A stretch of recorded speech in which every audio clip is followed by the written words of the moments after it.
Welcome into Texans Pep Talk. It was a reunion of sorts for a few Texans and Vikings players, including former Texans defensive end Jonathan Gennard, who made his presence felt 3 too many times for C.J. Stroud's liking. This pretty much summed up the day for the Texans last week in Minnesota, a dominant performance by the Vikings, DJ.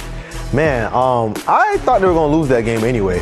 So this didn't really surprise me, mainly because of Brian Flores' defense. But the way that they lost, I thought it was going to be a hard-fought, close game to the end, and then the Vikings might have made a play or two. But this was basically from the jump, 14-zip, and they were just cruising to the victory. I think it was a game of just matchups that didn't necessarily go in the Texans' favor. They didn't watch Texans Pep Talk. You tried to explain it to them. You did. Well, I think a big part of it is early in the season, even though this team, the Texans 2024 version, is a lot of players from last year, you're still working to find an identity. Yeah. And without the consistency in the run game right now, it becomes a different challenge for this Texans offense against a defense like Brian Flores. When you're averaging under 3 yards per carry, you're basically going to see a bunch of third and longs. And that's when Flores' blitz package, his sim pressures, his disguises, that's when they can really, really cause a lot of issues. And that's what they did throughout the majority of the day. And some of the issues came in situations where they didn't necessarily disguise or they didn't overload the box. There were times when they were able to get home with a 4-man rush, and that's tough for our Texans offense. Well, we are home right here on Texans Pep Talk. Welcome in. My name is Chancellor Johnson. That is former Texans offensive coordinator Pep Hamilton and DJ Bieneme of ESPN. C.J. Stroud said they kicked their butts that day, them meaning the Vikings. And while that's true, the Texans also kicked their own butts. 11 penalties on the day, Pep, mostly on offense. What does that Monday morning meeting look like when you have so much penalties like that? Probably a little less chatter. Not as warm and fuzzy as it is after a victory. But, you know, as a coach, I always took the opportunity to really, reinforce things to players with a little more intensity after a win instead of waiting until you lose a game and their antennas are already up, you know. But that's not to discount the fact that you just can't beat yourselves. We call that friendly fire, respectfully. And it put them in situations where it made it easy for that Vikings defense to dial up pressures and affect CJ. Yeah, and to follow up with that, there was 2 drives in the second quarter where they were moving the ball. They got down to the Minnesota 25, back to back penalties, right? 3 false starts and an illegal formation. So that essentially took them out of field goal range. And I think if they were able to get a field goal on that drive, that kind of turns the tenor of the game. And then the next drive, right, CJ hits Tank on, a cover 0 look, hits Tank, but there's a legal formation. That comes back. And that was for like 17 yards. That's an explosive that's off the board. And now they have to punt. Let's say that drives into the points. Now, because the Vikings didn't score on offense in the second quarter, now we're looking at a potential 14-6 game going into half, and then both teams scored in the third quarter 7-7. So at that point, it could have been a much, much different game. And that makes a big difference. I think it makes a big difference when you get down in field goal position, especially, as you mentioned, in the second quarter. You get points just from a mental standpoint. You have a little more confidence in that moment in what you guys are doing and what the team is doing, But I do think that was, a byproduct. I'm talking the consecutive penalties, the 4 consecutive penalties of, for one, just the intensity of that Vikings home crowd. Yep, I agree. All right, and I'm sure we're going to see just the intensity in the Texans' favor this coming Sunday against the Jags. But Jonathan Gennard, I heard a soundbite during that series of penalties in which he said, "Hey, man, just go on one. Just go on one, man. I need a pass rush." Exactly. I mean, I know they had at one point a silent count to deal with the noise. I remember being there in the press box. They have open windows, so the first play, obviously, they got a big play, right? And then they came back off a penalty. And then the next play is a pick. The crowd went roar. I'm just like, oh man, you can feel it. Yeah. I'm like, whoa. This is different. So, once you start to feel that energy, and then once they scored, I knew they were going to be in for a long day. Yeah. Now, Texans offensive lineman Laremy Tunsil, he's taken a lot of heat for the amount of penalties he's drawn. In fact, he leads the league. He also leads the league in having the lowest pressure rate, to which DJ wants to make sure that he reminded people, but penalties. Laremy Tunsil only at 1.6 pressure rate on passing downs. DJ, why do you believe this criticism regarding Laremy is a little bit overblown? Because I think there's a lot of context that's missing. I feel like sometimes us as reporters, right, our job is to report the facts. And sometimes instead of reporting the fact, we just report what we see. In reality, there's more beneath the surface than what exactly we see, right? You see the false starts. It's more than just that. Having talked to him a little bit, when he said communication, it's from the refs, it's from the O-line. There's times where, the clock is ticking down and CJ's clapping and clapping, so he's thinking that, it's time to get, into his set. But sometimes Juice is holding the ball just a little bit longer, and now you got a false start, right? Or there's times where, what about the other four guys? What about everybody else on the offensive unit? But keep going. Right. I'm not a reporter. Right. No, I get that. No, so I'm saying, I'm just, giving the context. Sometimes, granted, he does need to fix, obviously, the false starts, because even when you was calling, plays, I remember when y'all were playing the Cowboys, and y'all were trying to go down and score and try to win the game. PTSD now. Yeah, I remember when Laremy, twice back to back. I remember it. I remember it. Why does he keep, jumping on sides, or why is it, but what would you rather have? A left tackle that can't win that one-on-one matchup on third down, or Laremy Tunsil? That's what I'm saying. He's one of my guys, but that's not an excuse, because it's not an excuse. It all matters. It does matter. It all matters. We don't want to once again, just to beat ourselves. Right. So it's just a matter of focus. Right. All right. In most position groups, they have a board. On the grease board, there's a list of fines that they put over in the corner. Right. All right. That they manage amongst and they proctor amongst themselves.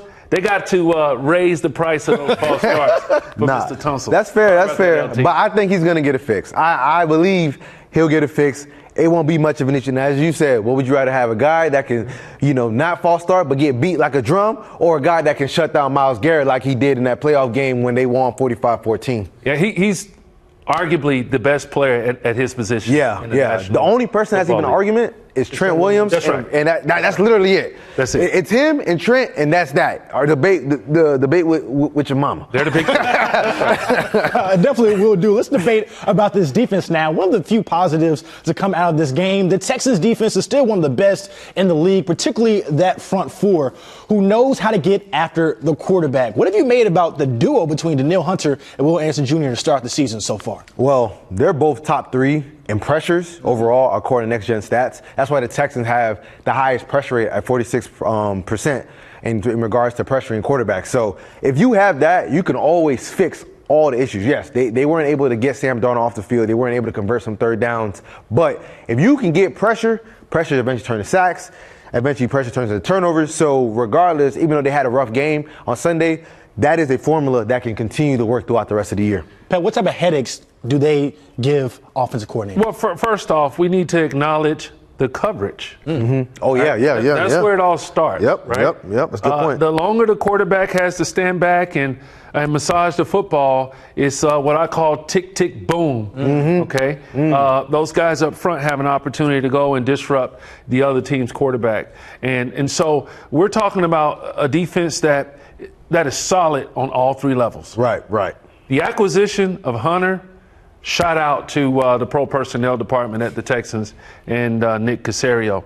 But the Texans defense right now is the catalyst for this football team. Right. And not to slight the offense at all. I mean, the offense is still one of the best in the league. It was just a bad day at the office. Right. But defensively, they're playing good football. They'll continue to play good football. But with that being said, they didn't play good enough, because look at the scoreboard. Right? That wasn't all on the Texans offense. And as they say, rushing goes in hand with coverage. Yep. They go to hand, together. And I remember Robert Saleh, when I used to cover him in New York, he always said, you make a quarterback hitch, you can hit him in the mouth. Hitch, boom. We'll be right back after the break, previewing the Texans versus Jags matchup coming up next. there. So this is a really good football team. Starting with their defensive line, really big front. They're tough up front. They're physical. They're going to challenge us. And their back end, like they play sticky coverage and they challenge you. So it's a really good team. And we're not letting their record get in the way of what the film says. The film says it's a good team. I think they're, really solid, especially on defense. I have a really great D-line, starting with Josh Allen, and then, got Armstead and 44 on the other side. And, Cisco is playing good ball, 5, and getting coached really well. So, got another great defense we got to play against and got to be on our A game. But I definitely don't think that their record shows exactly what they put on film. The Houston Texans are saying all the right things, but the Jacksonville Jaguars come into NRG Stadium on Sunday over, looking for their first win. Pep, do you believe that they are better than what their record shows? Absolutely, I do. I think this first quarter of the season, the first 4 games, a lot of teams are searching for an identity. Unfortunately for this Jags team, they haven't been able to find any consistency on either side of the ball and or special teams.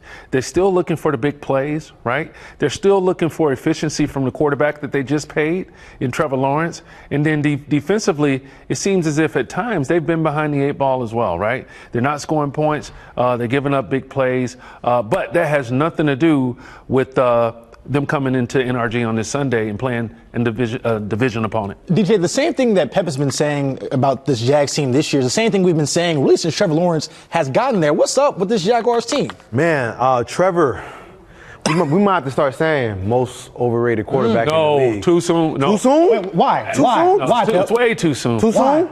Way too soon. Listen. Well, the reason why is the plan for the quarterback. We talked about it last week. What's the keys to success for the quarterback? They have the running back. It starts with the ability to run the football, right? De-emphasize the quarterback. True. I talked about the incubation phase. He's past that point. He's out the incubator, right? Yeah. All right, already got paid. He's got a running back. It's time for him to step up, right? Having a running back and having a consistent running game are two different things. That's fair. Right? Yes. All right? Yes. There's a lot of good running backs that That's fair. if you don't really create holes and gaps for them, no indictment against the offensive line, but there is a issue somewhere and they're not able to be consistent as a result, okay? But Trevor Lawrence has all the tools. He's taken them to the playoffs before. All right, now they just got to figure out what that algorithm is for them to be consistent on offense. But some people view him as like one of the best quarterbacks in the league. They call him generational rich. Hey, I'm just saying, his last 8 starts, they're winless. You know what I'm saying? That's just the facts. I'm not here to lie to you. I'm just here to give you the facts. I didn't know that. You didn't know that? Exactly. I'm just saying. Last 8 starts, if you that guy, you don't and I think, as he said, D'Amico said earlier in the week, they want to get the ball out quickly. The issue is when they can't get the ball out quickly and they can't, attack in the short range and they want to get in the intermediate. Trevor this year is completing 37% of his passes. It's not like that's only a small amount. 37%? What situation? In intermediate from 10 to 19. Okay, got it. 37. And that's 30% of his throws. 38% of it is short. So if you can't live in that intermediate range and attack defenses there, because that's when you can get a lot of explosives, because the guy catches it in the intermediate, makes one guy miss, now he's down the sidelines, now the crowd going crazy. So he has to get right there. So I think the Texans, if they can be sticky in coverage and eliminate space. They will be sticky. You sound like D'Amico, be sticky in coverage. Eliminate space, it could be a bad afternoon for the Jaguars. Well, the Texans offense doesn't get away either. They still are waiting. We're still waiting for them to kind of really explode the way that originally when they signed all these guys, and brought all the talent over, or at least on paper, we know they've had the talent, just hasn't translated so far. What do you think is the biggest reason why, particularly on those early downs? Yeah, first and second down, they're averaging 4.5 yards per play, which is 30th in the NFL, which explains why C.J. Stroud has the second most dropbacks when facing 3rd and long, which is 3rd and 7 or longer according to Next Gen Stats. And if you're living in 3rd and long, you're not going to have that much success. So that's one of their biggest issues. They can't really run the ball effectively. We have a perfect example up on the screen here. Yeah, they can't really run the ball effectively. It's for a multitude of reasons, whether it's targeting incorrectly, whether it's not being able to pick up some of the stunts that teams throw at them, with some of the inside slanting. They struggle in that aspect sometimes. And then sometimes they'll have some moments, but for whatever reason, they're just lacking the consistency that they had in week 1. And once you get a 3rd and longs, now teams can tee off. Yeah, it's tough. And what we're seeing here is, all right, just defensively, they have one extra hat in the box at times, but all the movement in the front is to be expected from this Texans offense. When I say that, I'm talking about all the movement in the defensive front. They expect teams to show one front and then at the snap give them a different reaction every time because they're a zone running team. Right. That's no excuse for them not having consistency in the run game. But when you talk about the fact you don't have Joe Mixon and you don't have Dameon Pierce, that factors into it as well. So don't overreact. That's what I'm saying. They might get Joe Mixon back. Maybe he practiced today for the first time. He did practice today. He got hurt. I saw him catching passes. I saw him running routes. So he might be out there. He might be out there on Sunday. And what's the Texans' record again? They're still 2-1. So the sky isn't falling. I knew that. But they still have some issues on the offensive line. I know you have, so we have some film here that we're going to show, breaking down why they've been struggling, particularly on some of these stunts here by these defensive linemen. So this front right here, we call this a KC front, also known as a way over front. You can see that the defensive front is shifted way over to one side, right? All right, still, you see there's a three-man game. You got the two defensive linemen that's closest to the center that are pushing to go upfield so that this outside element can loop around into the interior gaps. All right, and then what we're seeing really is just, I would say, a lack of communication, all right, between Kenyon and the center, okay? And you notice I said the center. Which center is this? That should be Juice Scruggs. At the time, that's Juice Scruggs. Okay, and then the next clip we're going to see a different center. Right. Time on task together. Kenyon is still learning on the job, even though he's changed his body. All right, he looks a lot better than he did as a rookie. Right here, they got to get on different levels, communicate, go, stay square, and fill in this gap so that there's no free runner at the quarterback. One thing that our fans can look at, if you ever want to know who's the culprit, in a pass protection breakdown, just look at which offensive lineman has his back turned to the line, looking at the quarterback. Well, it wasn't just against the Vikings. We also saw it against the Bears. You see it? Look. This man funny, man. This man funny. But it wasn't just the Vikings. We also saw it against the Bears as well. They've just been having some issues with stunts, and it'll pop up in a second. And you say, originally, though, it just starts with communication there. No, it starts with staying out of this situation. That's what DJ talked about a second ago. 3rd and 7, all right, you're really fighting uphill. That's a tough situation to be in. I talked about it last week. Obvious passing situations is the death of quarterbacks. Right.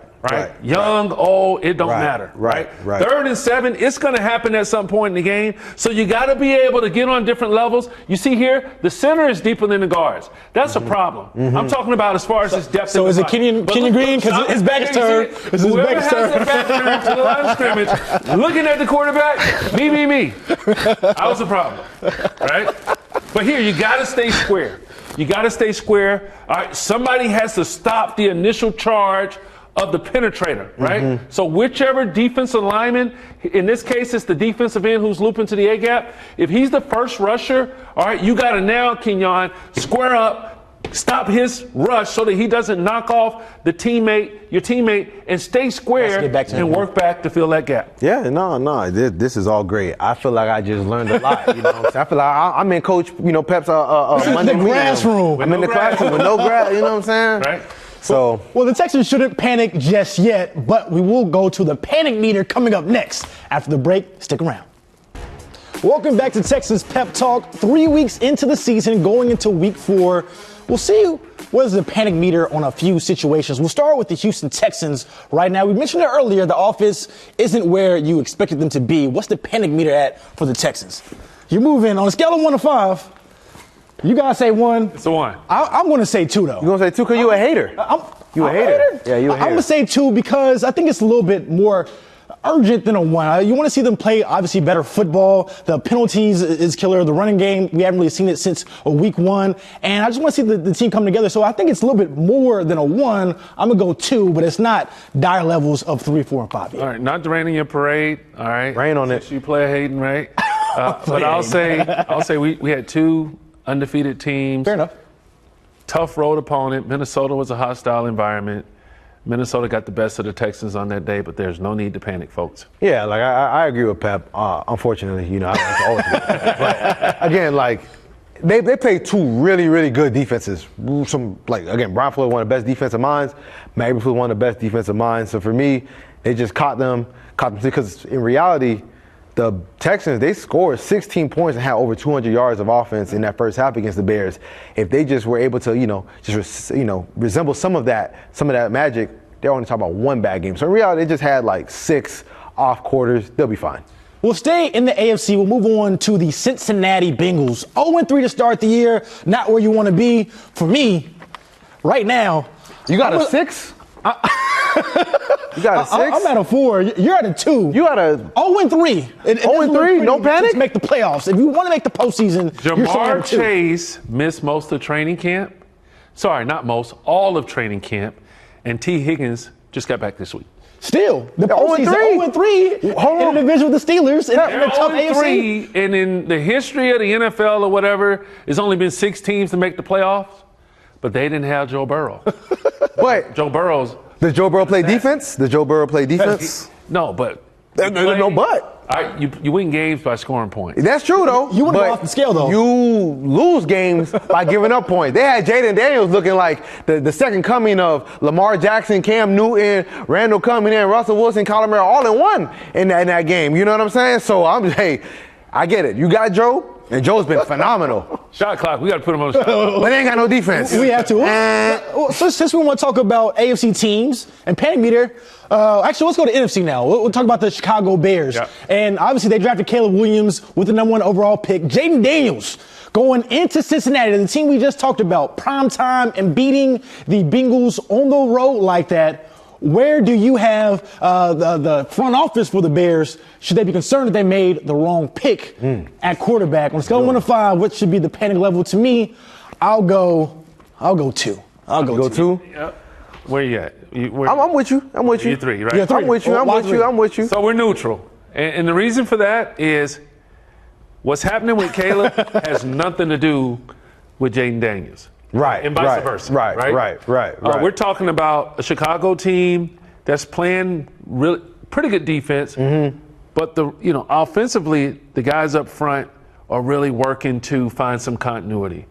Will they figure it out? They have to figure it out soon, but I don't think there's a need to panic. And again, it's only been 3 weeks. Like, we can't try to already redraft and say, oh, they should have took this guy or that guy. We've seen plenty of times. We've seen plenty of times throughout the history of the NFL. We can go back to 2018 draft. Baker looked like the best quarterback in that draft as a rookie. And now, 6-7 years later, you got Lamar Jackson and Josh Allen, 2 potential Hall of Fame quarterbacks that became that. And Baker's on his 4th team since. Sam Darnold, Geno Smith, Baker Mayfield, it takes time. These guys had some bumps in the road, but it's a process. Right. Put Caleb in that incubator. We talk about week 3. Let's talk about week 4 now. Going to our picks now. I have you guys take a look about what happened last week, and I have some sad news to report. That unfortunately, Pep came out on top. Oh my God. DJ went 6-10, and then I don't know what I was doing. I went 5 for 11. I went 5 for 11. That's not good enough. But looking ahead, I'm gonna do better than Pep this week. Week 4. Watch. Pep, we'll pull up Pep's picks for the week. As you get into week 4, Pep, you pick the Giants off rough. Picking the Giants. What happened with that? I feel like so far the home team. I think that may have been. I don't know that I've won a Thursday night game. I don't think you have. Or picked a Thursday. I know for a fact. No, you won last week because you had the Jets. I had the Patriots. I still have the best record amongst those 3. So whatever. All right. At the end of the day, really no surprises when you look at the board. The only reach. You got Tennessee getting their first win of the season. The only reach could possibly be, all right, Tennessee. I do think that the Raiders and Browns game will be interesting. Let's get to DJ's picks now. See how he did. He got Thursday night right. Yes, sir.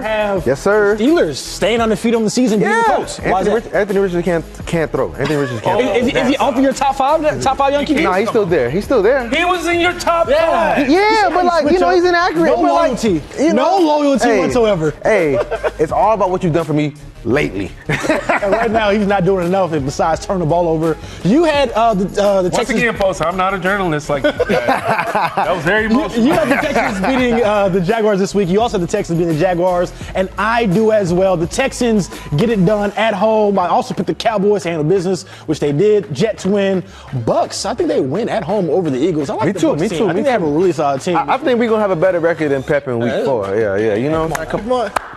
Thank you. You can't teach experience, folks. I'm trying to school these. Always fun right here on Texas Pep Talk. Pep, DJ, thanks as always.